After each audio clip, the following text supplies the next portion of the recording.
Okay.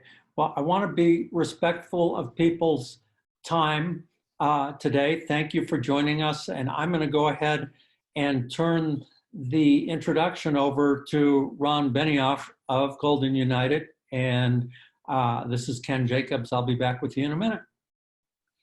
Hi, everybody. I'm Ron Benioff with Golden United, and I want to thank you all for joining this webinar.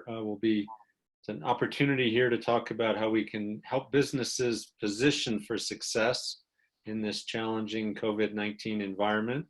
We're incredibly fortunate to have an excellent panel of experts who are with us and who will discuss strategies for adapting business offerings, marketing, communications, planning, and operations in this new business environment we all face. This webinar is the second in a two-part series offered by Golden United. We're partnering with the Chamber of Commerce in the City of Golden to share information and offer assistance to businesses to help with economic recovery and restarting operations during this challenging time. The first webinar last Thursday focused on financial support for businesses. I'll note, along with these webinars, we're glad to find out about needs and interests in reaching out and contacting and getting advice and coaching from the experts here today, as well as the financial experts last week. So please let us know if you're interested, if you have needs for such advice or assistance, or if you have any other suggestions on how we can help support businesses during this time. We also have a set of housing activities that are occurring in parallel to support those who are facing challenges with rent and utility payments and other housing issues. And finally, I'll just note that Golden United is a grassroots organization, a citizens organization that brings people together across all segments of the community to address shared problems. It's been active for over 3 years now. And along with these business support activities, we have a robust housing task force. We've had candidate forums. We work on a variety of topics, and happy to have others join us. And you can learn more about Golden United at goldenunited.org about our activities. So I look forward to the discussion, and please reach out if we can be of help. Thank you. And a big thank you also to Ken Jacobs and Don Cameron, who've been leading our business support activities. Thanks, Ron. I mistakenly identified Ron as the president of Golden United in an email yesterday, and he told me he wasn't the president, he was just the founder, but if he decides to run, I told him he's got my vote. So let me welcome our three panelists and briefly introduce them, but really let them introduce themselves in order that we're going to present with Kim Eickhoff, who's a business coach, then Georgina Miller, a communications specialist here in Golden, and Natalie Winslow, who I've known for quite some time with New Y Web, which is, she can tell you how they came up with that name, I guess, but essentially a company that provides web related services. All three of these ladies have been working with their clients, as presumably you have as business owners, over the last couple months to try and help them figure out how to operate in what's obviously a very dynamic and unpredictable environment. So I wouldn't expect that they'll have all the answers for us, but hopefully they'll have some good general ideas for you. And then also both at the end of this presentation and if you would like, you can go back and listen. You could be in touch with any of them for specific help as it pertains to your own circumstances. Just for our logistics here today, let me say that I'll have each of them introduce themselves briefly and what it is that they do for a few minutes. And then we're going to kind of turn this into a panel discussion for about a half an hour. As you have questions of any of them or that relate to any of the topics in that I'll present to the panel, please queue those up in chat. And we may get to some of those as we go along, but we'll certainly reserve some time at the end of the conversation, say 20 minutes, and have plenty of time for Q&A, and we will wrap up by 5 o'clock. So with that, let me turn it over to Kim Eickhoff, our business coach, and we'll go from there. Kim? Thank you, Ken. Thanks for having me. I really appreciate it. I'm happy to be here. So I have been a business coach for 10 years. I actually started my coaching practice during the last recession. I could not find a job and started helping a friend of mine who had a business with his business, and it just organically grew from there. And I realized I really loved doing this. I had been a business manager for years before that for lots of different small businesses. And this just fit my personality of being able to help lots of people in different industries. So it's been really fun. Obviously, right now, we're in a very challenging time. And so as a coach, what my, I guess, approach has been is trying to help my current clients, as well as other business owners, really evaluate what's going on in their industry, what's going on overall in the entire, I guess, small business world, and then how can they pivot, as everybody's talking about, whether it's their products and services, whether it's their marketing strategies, how they're reaching people, or even what they're doing with their current customers, how they can do things differently, and even kind of their personal, I guess, services and products. Are there new things they can offer, things they've always wanted to offer, things like that. So just really focus on keeping people afloat at this point, and then planning for the future, even though we have no idea what that might look like. So I'm happy to be here. Hopefully what we talk about today will be helpful. So thanks, Ken. Great. And next is Georgina Miller from Crabapple Communications here in Golden. Yeah, hi everyone. So I'm a marketing and communications consultant, and I have my own little consultancy here in Golden. I am English, and I've been here for a few years now, and I actually started out in Europe in public relations. So I've done a lot of writing my whole career, and now I'm focusing on helping small businesses reach their next stage of growth. And I'm focusing on marketing strategy, content, a lot of written content, and digital marketing, whether that's help you need with your website, social media, email marketing, that kind of thing. So I help clients by coming in and taking a look at what they're doing already, making some recommendations, and then helping them follow through, because small businesses, typically they're not doing things because they don't have the time, and that's also probably not their area of expertise. They're an expert in what they do, not necessarily marketing it. So I'm really there to lend a helping hand with all that. So what am I doing at the moment?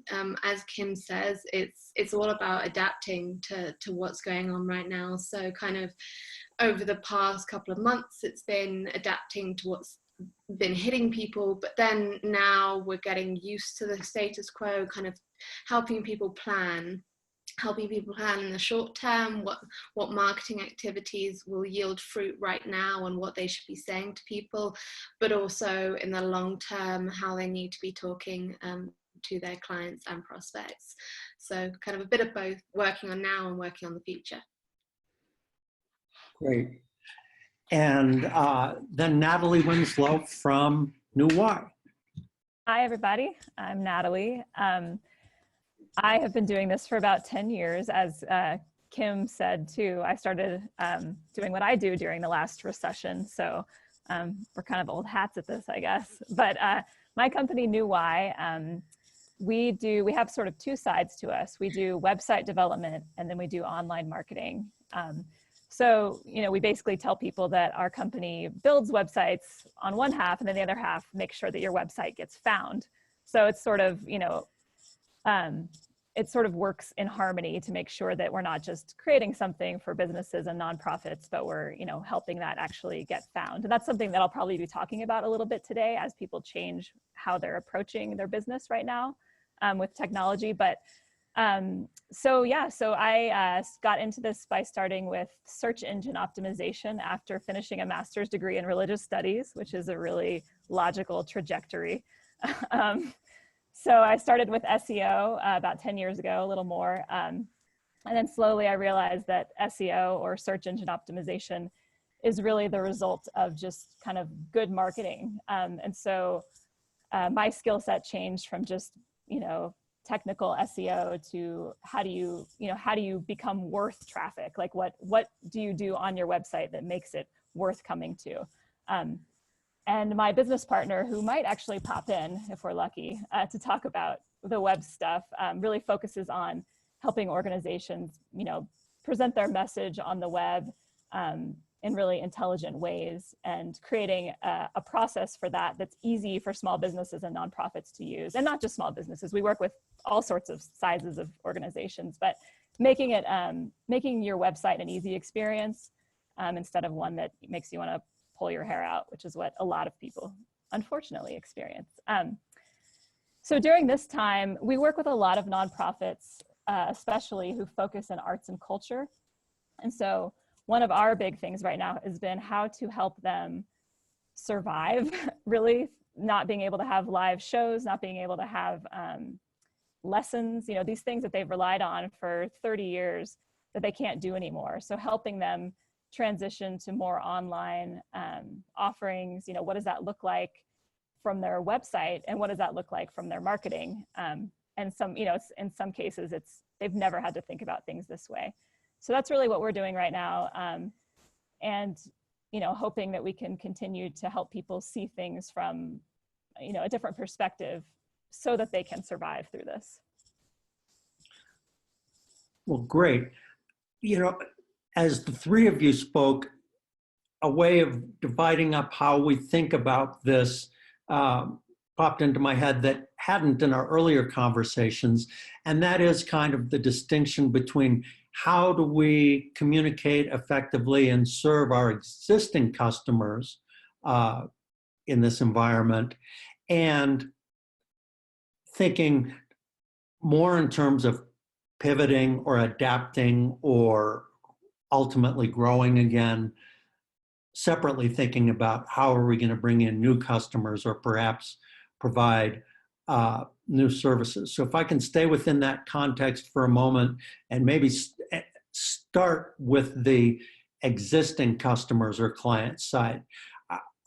When I introduced myself, I didn't mention I was a business owner until I retired a year and a half ago myself. I was a financial planner, and that was always an important thing to do. Regularly reach out to your customers and just let them know that you're there to help in any way that might be necessary. And it was always especially important to do that during any crisis environment when the market was tanking. What advice you could offer in that environment was a little tricky and honestly a little bit a canned message of hang in there, this craziness will pass. But that reassurance, in fact, was generally good advice. For the range of all the businesses that each of you work with, what are you, oops, I have some uninvited guests here. What are you suggesting to clients now, or suggesting to the businesses that you work with or nonprofits about how they communicate with clients now, or are clients too distracted to want to hear from their business advisors, or is it important that you be reaching out? On communicating, I'd say use some common sense. So don't over communicate, but when people need to know the important stuff, tell them. So The big thing that I'm trying to tell people at the moment is just to put themselves in their audience's shoes, whether that's clients, prospects, or whoever. So if you're a client and your business has changed its operations, and that's something that you need to communicate to your clients, then it's very important that you do so, and that you make it really clear on your website what you're doing differently, maybe with a statement in your blog with more details. Maybe you even add another email to their inbox by emailing them, put it on social media. So important stuff like that, absolutely get that out there. If you're just communicating something for the sake of it because everybody else is, I would advise just taking a step back and thinking, would I want to receive this if I was in their shoes? And it's just a common sense test, really. I personally, as a consumer, found at the beginning of this, suddenly I was receiving emails from every single airline that I'd ever flown with about their new cleaning procedures. And I found that frustrating because I wasn't allowed to fly, and I really hoped that, yes, they would have clean airplanes. But on the other hand, I received an email from my bank saying that they had new operating procedures and that they weren't allowing people into the foyer without appointment. They were still allowed to use the ATM, things like that. And that was a really useful communication. So that would be, if people take away one thing of all the things they say on this, just have some common sense and put yourselves in their shoes. So, Natalie, what does that mean in terms of if I reach out to a business and they're either closed right now or their hours have changed or their services have changed? Is it important? It's important when I go to their website that I be able to get that story. And most websites that I guess that I've been to in the last at least couple weeks have had useful information right there on the front page about how things have changed. Yep. Yeah. If you're a brick and mortar business, generally I believe that people want to know just a few things about you on your website. And I think brick and mortar businesses can go crazy on their websites when they don't actually need to. And for a situation like this, most of your customers who are coming to your website are, coming to see, are you open at all? If so, when are you open? And that's really it right now. I mean, they might want to see, are you selling anything online? Like if you're a yoga studio, can I find classes online or something like that? But for the most part, we don't need to say a whole lot right now on the website. Just give people what they want immediately, whether it's a pop-up or whether you changed your homepage completely to just, to cover that. But I think making sure that that's the first thing that someone can find when they come to your website is incredibly important, because right now that's what people want to know. And Kim, I would expect that a lot of business owners, like everybody else, have been under special stress of late. And yet they have to comport themselves appropriately in dealing with their clients, customers, potential clients and customers. And are you finding that business owners are struggling with sort of keeping their presence professional and not overly stressed, or they stress out with you, which is okay because that's what they pay you for? Right.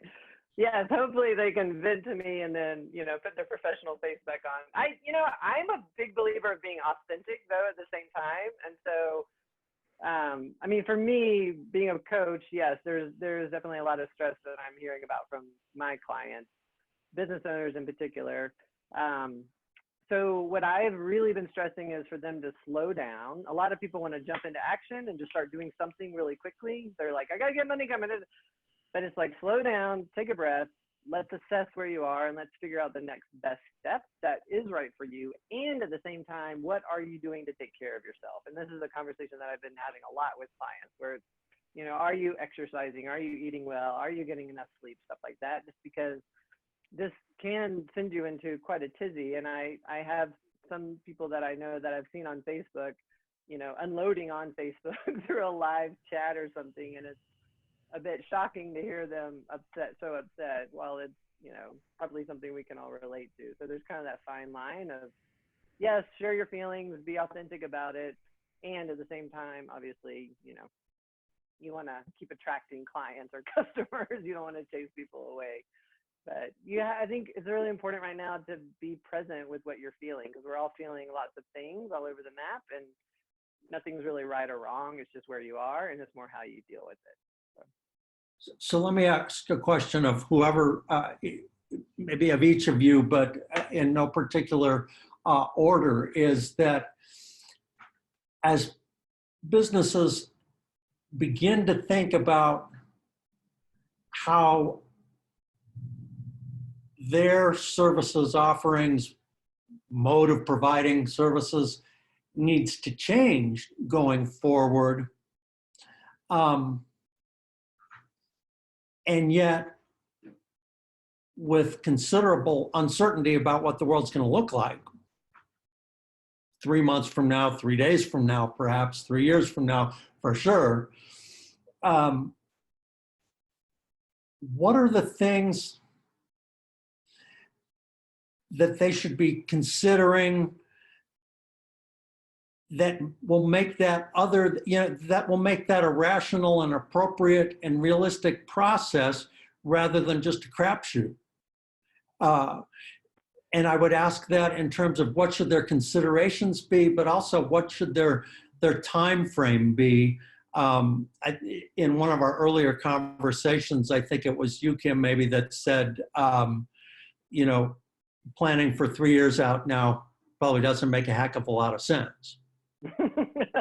Right. Well, I mean, when this all happened, my approach was pretty much all the plans that we've made, that my clients and I had planned here, it was like, all right, out the window. What are we going to do for the next really 90 days to survive this period of time because we didn't know anything at that point, right? Everything was shutting down. We didn't really know anything. We're kind of halfway through that 90-day place at this point. So we're starting to have some stability. I feel people are sort of poking their heads out, starting to come out of the shells. We see businesses starting to open up. Some people are getting to the end of their rope where they're just like, screw it. I know I'm opening up. I don't care. They need money, and they're just really not going to worry about it. So that's kind of how I'm chunking it, is 90 days. So let's survive 90 days. And then a lot of them have applied for the PPP, hopefully gotten that. That gives them some cash to help get through that period of time. And then we start talking about how do we survive, and then how do we thrive? So as we come out of this, what are we going to do? If the landscape doesn't change a whole lot, and it may not for the next 6 months, what are you going to do to start bringing more income in? Because that PPP, you're going to run out of it at some point. So you have to start generating income no matter what's going to happen. So then, so we just look at each business and chunk it out 90 days at a time is kind of how I'm approaching it. Annie, Natalie, thoughts on that? I mean, if somebody comes, maybe it's good for your business if somebody comes back every 90 days and says, okay, we need a new plan, a new communication strategy, a new website, whatever. You'd be happy, I suppose, although you'd probably be wondering where all the money was coming from to do that. Yeah, well, from my perspective, there are some things, actually there's quite a bit on the marketing side of my business that we do that takes time to pay off. Like search engine optimization, for example, is one of those things that rarely does it have an instantaneous impact.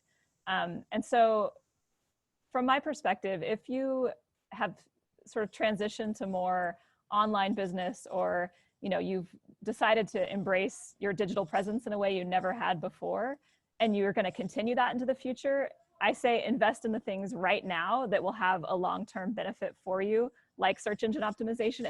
It might not result in someone driving to your coffee shop tomorrow, but you don't want them to anyway. So start with the things that will pay off down the road. From my perspective, there's plenty of stuff that we can do right now that'll impact right now.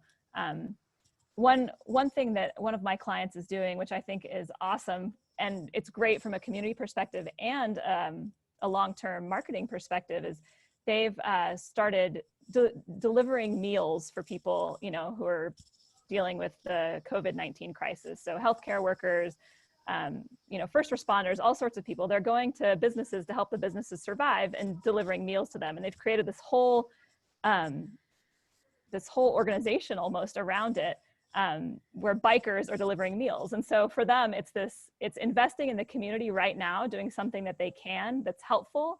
It doesn't necessarily promote their business directly, but it's having an impact on the community in a way that is super relevant right now. And in the long term, it'll have benefits for their website. I know that sounds shallow to say like doing something great will have benefits for your website, but it's true. I mean, it's all connected. So helping people out, I think if you can right now, is a great way to build that goodwill. So that's kind of my perspective. I don't think that's shallow at all. I think the reality is that if you do the right thing, there's some karma in that will come back to you, and that's a good thing. I love that story, Natalie. It's totally bang on for what people should be doing in terms of marketing at the moment, which I know wasn't quite the question, but I just wanted to come back to that because I think at the moment now, and even in the coming months, is not the time for the hard sell. People are hurting, people are scared, they don't want to be sold to by you, so be helpful, whether that's giving them tips that's relevant to your organization, or whether it's actually going out and doing some good, because just that time doing something genuine and helping people in a really authentic way, that is going to pay dividends for your brand awareness within your community, and just kind of the goodwill you get from that is priceless.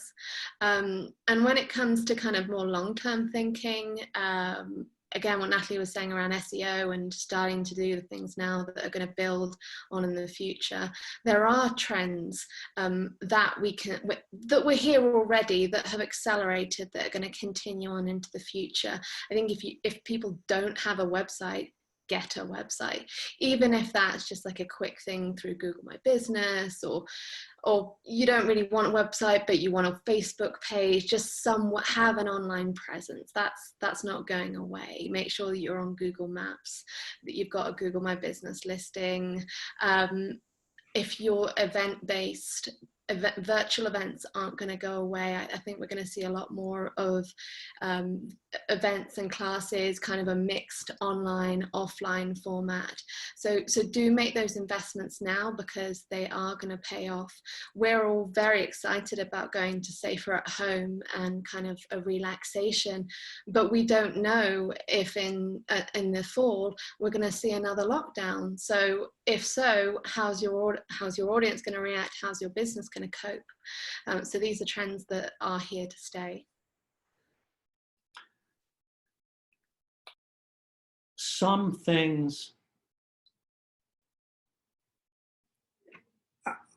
I guess we can all make our best predictions about what the world is going to be like in 90 days or 3 years from now or so forth. And it's become fairly obvious that we're not trying to go back to exactly the same place we were before this started. Although perhaps some of our businesses, we would like, you know, if you were I'll just pick out of the air, a florist, and most of your traffic was walk in and people would buy flowers and take them to somebody, well, that's a lovely thing, and hopefully that will continue, but probably more people will order flowers online than they did before. I suspect that's happened a good deal in the industry already. And this just pushes that along. But aside from things just going online, are there any trends that you're starting to see emerging about how the nature of business, the nature of dealing with people in a business environment, is likely to fundamentally be different going forward, never to return to what it was before? And you might, I mean, that's a very general question, but if there's a particular industry or type of service that you have in mind, I mean, is it going to be the same thing to go to the grocery store 5 years from now as it was back in January? Or what do we see as differences in emerging trends? Well, just from my perspective and talking to clients in lots of very different industries, I guess the underlying trend that I keep seeing, it kind of goes with the virtual thing, but also it's more like DocuSign is becoming much more popular. I have, a CPA who he's gone to that. All right. I have a wedding cake company.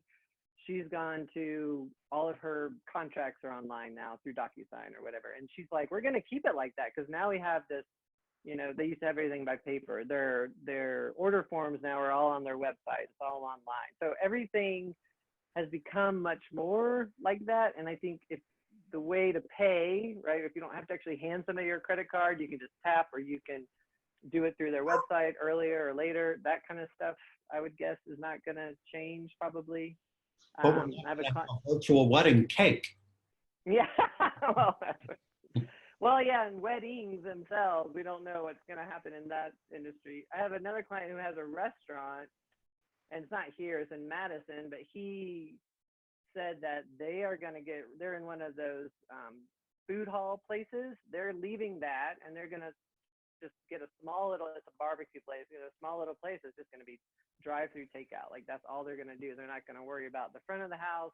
I've heard that a lot in the restaurant industry, that a lot of restaurants will probably not go back to having the front of the house just because it's so much more expensive, all the people they have to hire.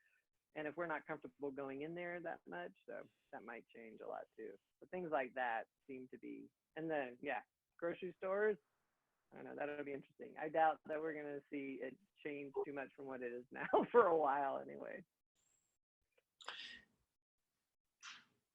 Have any of you assisted businesses in having employees work from home and serve?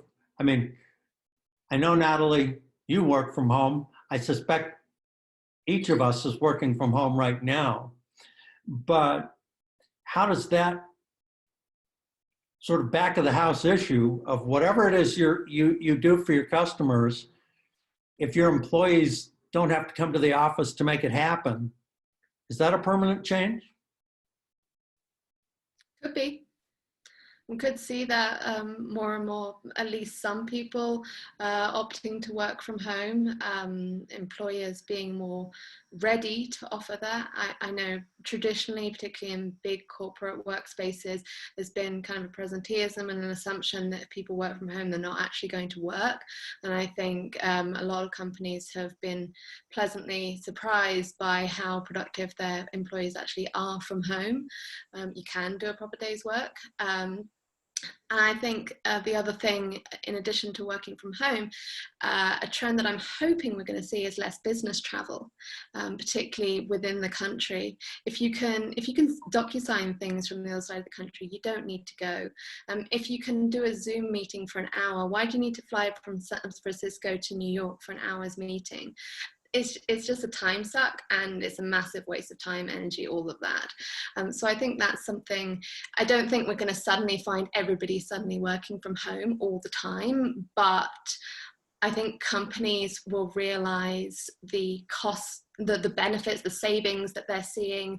I think even kind of the most traditional of managers has now had to do everything by Zoom and realize that actually there are some things you can do pretty easily. And being on a Zoom meeting, that means that directly afterwards, you can get on with something else and not have to travel for 2 hours.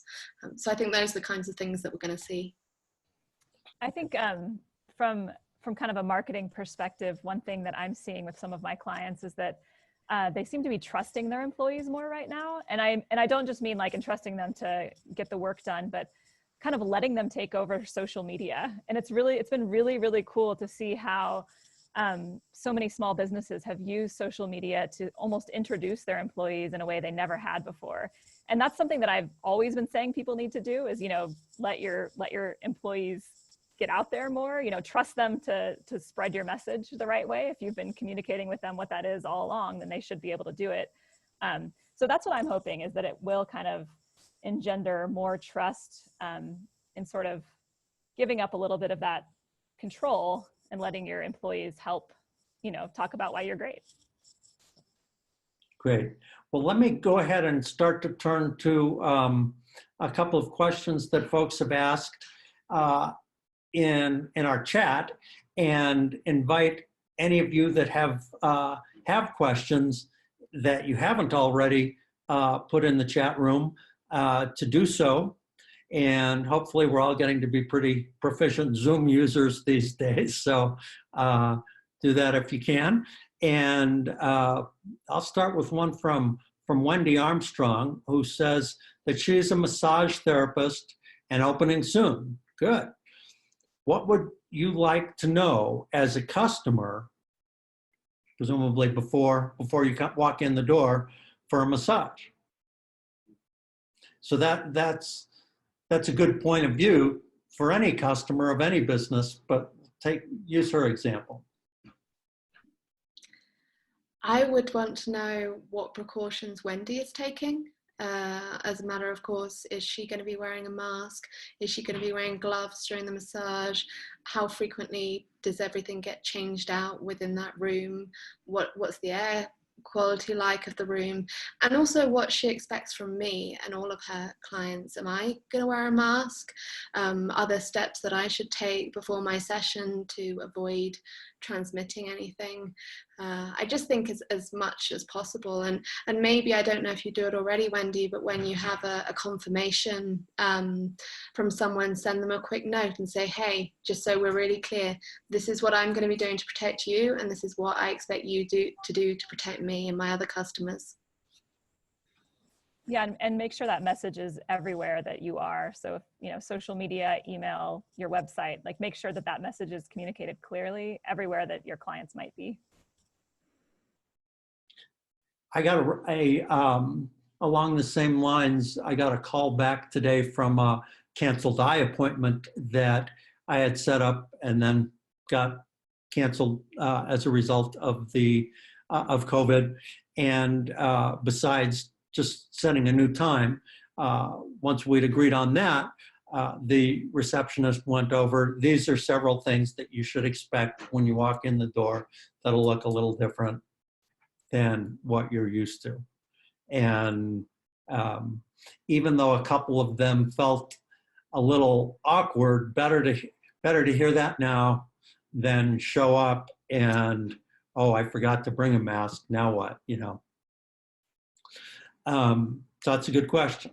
And we could all use a massage at this point, I'm sure. Someone responded to, Sandra responded to Wendy, and I'll just read this, see what this has to say. I would think as a customer that the most important is to stress that you always clean everything down. Are you wearing a mask? Should the client wear a mask? Are you taking your temperature and taking as much precautions as possible? So obviously good guidance, that makes sense. And I think one of the things I would like to see as a customer of any business before I went in is to know how they're treating their employees. It would be great to know that they're telling their employees to stay home if they're sick, rather than you got to come back to work no matter what. Ron asks a question. Do you have any examples of innovative approaches that small businesses are using to modify delivery models in a successful way to deal with less foot traffic? So I work with a wedding company, or a cake company that I told you about, and she has wedding cakes and other kind of expensive 3D cool cakes that they make, and they can't be shipped, right? So because they'll get damaged if they're just shipped. So what she has done, she has a delivery person, but it's pretty expensive for that person to run it all around town. And what they have done is they found a courier service that's out there now offering really great deals to companies like hers, where they will come pick it up and they're very careful with it and they'll deliver it. So that's one service that seems to be coming back, is the courier business, which I don't know that it ever went away, but don't know the last time I ever got a courier thing delivered, you know. So I don't know. I thought it was interesting. And then with the less traffic issue, the delivery seems, even if it's just by car, if you just have somebody who's running stuff around, it doesn't take as long these days, which has been really, really nice. So that's been another kind of added benefit to everybody staying home from a delivery perspective. Delivery is a good example of, you could hire somebody to do delivery, or you could hire an employee, or you could hire another service. Whether you should make or buy that service, because you're not in the delivery business, you know how to make cakes, is Right. an important question, particularly if it's going to be a primary mode by which you provide your services to people. Well, and I will add to that. So I have another company I work with that they do meal delivery services on Sundays, and they probably deliver 500, 600 meals a week. So if you have a high volume of delivery, and I'm not sure if Ron is talking about that or not, but if you have a higher volume, there are apps like OnFleet is an app they use where they can plug in all the places that they need to deliver that day. And then OnFleet gives them the routes that are the most efficient routes to do. So if you do have multiple deliveries and you're trying to kind of coordinate it that way and you need some help, there are cool apps like that out there. Technology can help a lot. Because a lot of these services, you know, that Grubhub and stuff, they take a lot of your money. So it's just, if you can figure out a way to do it yourself, it's probably better. And businesses shouldn't forget curbside collection, because a lot of people are prepared to do that. And whatever the retail business is, whether you're selling, I know, soaps or food, just if you can have if you have an e-commerce function on your website, great. But at the very least, have some sort of phone ordering system in place. That's like the least technologically advanced way to do it. And payment via credit card over the phone or whatever, and then just have people come and collect it. Here's a good, well, I look for any excuse right now to get out and run. Sorry, I was going to say, I look for any excuse right now to get out and run an errand just so I can get out of my house. So if I can go pick something up, I'm much happier to do that at this point. So. Yeah. Sorry. Well, here's a good question that gets at the culture clash that I guess we're seeing emerging from this, and that businesses may have to deal with. This one's from Don Cameron with Golden United. As some businesses open up, they might find some customers offended by social distancing rules, and others who want to, for example, wear a mask and make sure that you're wearing a mask, et cetera. How do you thread this challenge in your message and keep both types of customers in mind and satisfied? As a communications consultant, my big advice is always to be consistent. So choose your position, communicate it, and stick to it. Now, you might want to do a little survey of your clients, and ultimately you're never going to make everybody happy. There are always going to be a few rogue outliers who are going to complain, but the majority of people, if they care about you and your brand, will get in line. So ideally, you do want to follow the Jeffco regulations and not break the law. I mean, that's then up to you if you're like that hairdresser lady in Texas, but that's not something I can recommend. But if your clients or your customers maybe put out a Facebook poll or something, just get a bit of anecdotal feedback from people and saying, hey, would you feel better if we had masks and barriers at the counter, or like what would make you feel most comfortable, and see what the majority feel like. And then once you've decided on your position, communicate it to your employees, communicate it externally effectively, and then stick to it. You're going to have a few complainers probably on social media. Probably you'll get complainers who don't even live in this state, and you can just go back to them in a constructive way, but really it won't damage your business. What will damage your business is if you don't have a clear position, people don't know what they need to do, and they get to your shop and they're worried and scared and angry, and that would be a real shame. Those are all the questions we have queued up. So I have kind of a nice question and a not so nice version of it. And maybe I'll ask each of you to give an example of both. And that is, in effect, there are no doubt business owners that are making mistakes in this environment and picking the wrong strategy to adapt to the changed environment. And it may be, the hairdresser in Texas comes to mind, who's in jail now, I guess. I shouldn't laugh because it's unfortunate.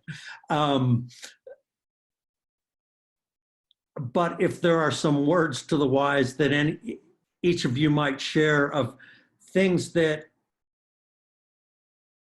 should be avoided in the current environment, I would welcome your sharing an example of that. But then let's also end on a higher note of, if you can give a good example of a business whose adaptation has been successful or has real promise of success in the future, some reason for hope going forward, I'd welcome you sharing those as well.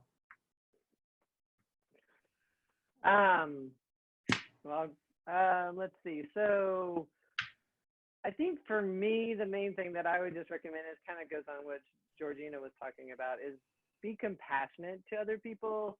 We've seen a lot of this going around social media, like have compassion, but I think it's like, don't make other people wrong for how they feel about things. So whether or not, if you're wearing a mask and you see somebody who's not wearing a mask, there can be this tendency to mask shame, they're calling it, I guess, right? So that doesn't really help overall. I think and I get frustrated too sometimes when I feel like people aren't playing by the rules. And I guess that's what I would do, is like think about how somebody else might feel. And if somebody's wearing a mask, they're obviously concerned. So, respect that. If you don't feel concerned about it, that's fine. But you don't have to go out of your way to make somebody else uncomfortable. And so you just kind of have compassion for other people. As far as businesses pivoting and succeeding, I think a great example are all the yoga studios and yoga teachers that I work with. Several of them have obviously pivoted to doing Zoom sessions, and they're going quite well. A lot of them are making more money, I think, on Zoom now than they were in studios, because they can also go directly to their students, so they don't have to go through a studio. So it's not great for the studio, but it's great for the teacher in a lot of instances. And they can reach a lot more people all at the same time, and then help more people at the same time. And I think right now yoga is one of the most important things to do, or something like that, some sort of mindfulness practice. So that's one. Another client of mine who's a chef, a personal chef, has pivoted to doing meal delivery things now. So instead of going to people's homes and cooking meals, she just started doing one meal a week. She takes orders, she cooks them on, I think, Thursday or Friday, and delivers them for Saturday night. They're so like their Saturday night menu, and they're always delicious and very specific. There's not a lot of choices, but that's been doing really, really well. I think she's probably making as much money doing that, and it's a lot less work. Now she's in a commercial kitchen. She's cooking everything at the same time, delivering at once instead of, going around to all these houses every single week. So she's kind of finding a way that I don't know that she'll go back to the other option. She might do a combination of some sort, but those are a couple that I can think of off the top of my head. That's a good example.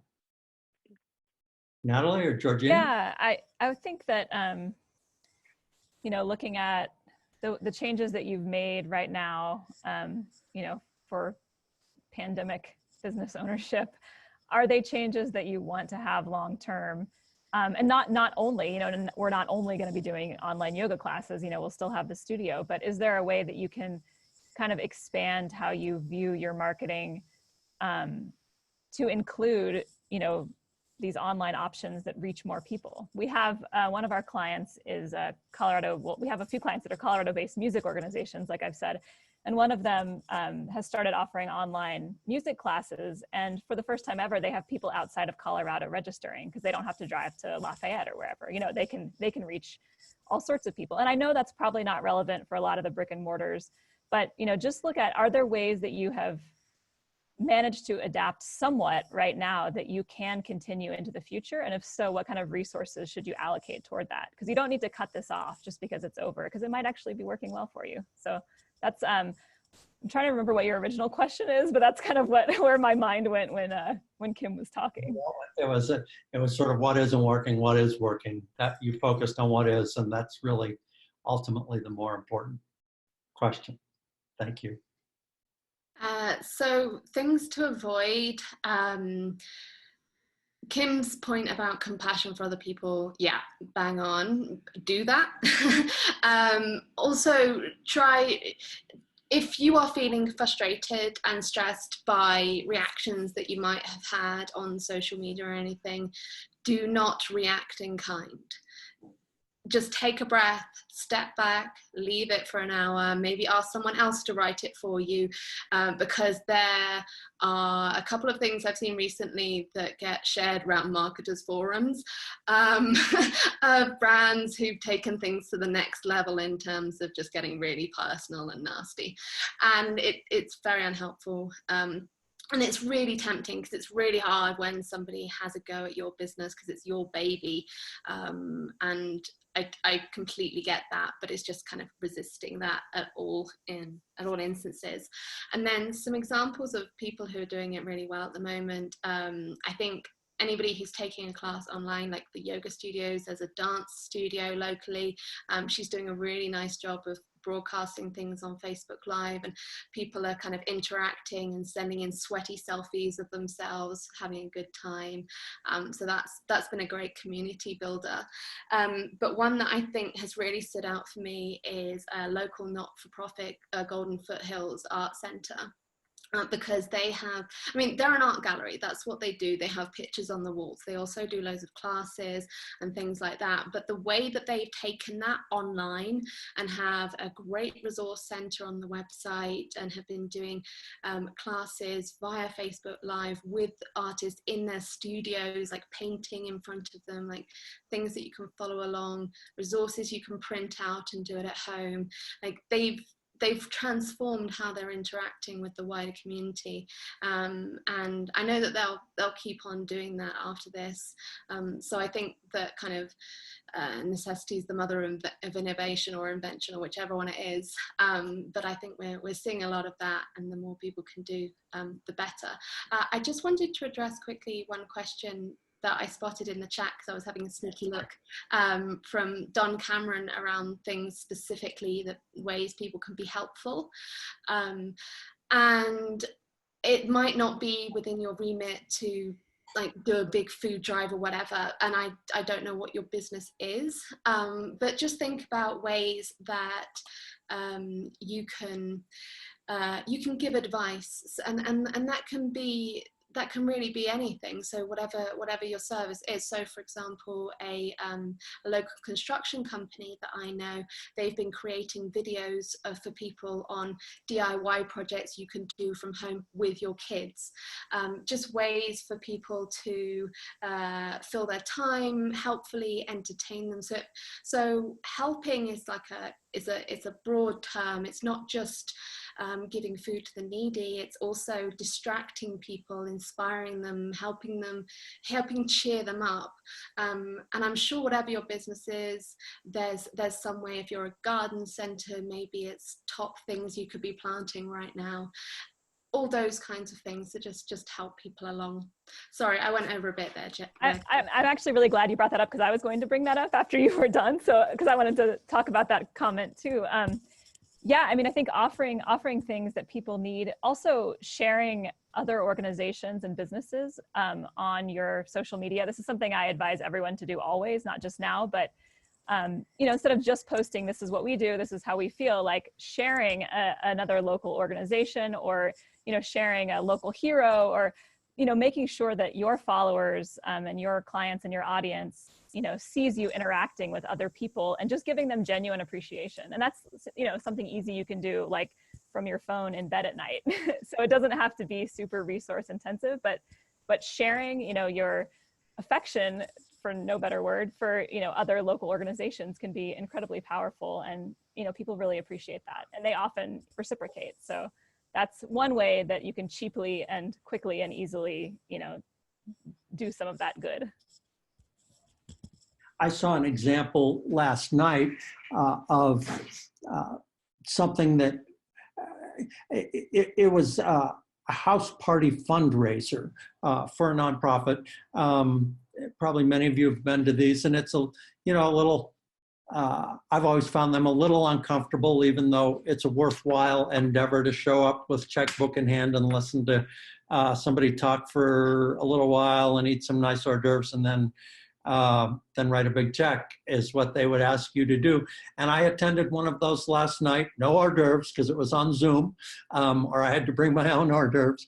But what I found is that it seemed to be very successful. They raised a ton of money, and it seemed as if it was a more comfortable way in the privacy of my own home to give what I could without the peer pressure of the person sitting next to me. Am I going to give enough? Is it okay to be here? Am I just a small fry, what have you? So that's one endeavor that seemed to work well in that environment. We got some comments from Sandra at Laurel Properties, and just the gist of it. I know we're about to run out of time here. I think, Laurel, if I'm doing you, or Sandra, if I'm doing you justice, is that you've made some changes in the way you've done things, and have also decided to not make some changes that you'd otherwise planned on. And, this pause in our economic activity has probably been of value in some ways to most of us. I mean, I think if the poll question 3 months ago is like, can you take a month off? If you had a month off from all your business and normal activity, would that be a good thing? That would get about a 99% positive, right? And hopefully some of us, through all the stress and what have you, have managed to take a step back and do some things well too. It is just about 5 o'clock, and I want to honor everybody's time and especially thank our panelists and the other folks that helped put this together. We don't have a slide here that has all of their contact information and websites, but I think we have the capability to send an email to everybody that registered for the Zoom event or signed on to it. And we will do that and share contact information for each of our panelists so that if you have more specific questions of them than was appropriate to ask here, you could do that. And thank you all so much for joining us, and best of luck going forward. And hopefully Golden United will continue to be able to be of some help to all of you, and Golden will come back great guns. Thanks, everyone. Have a great evening. Thank you. Thanks.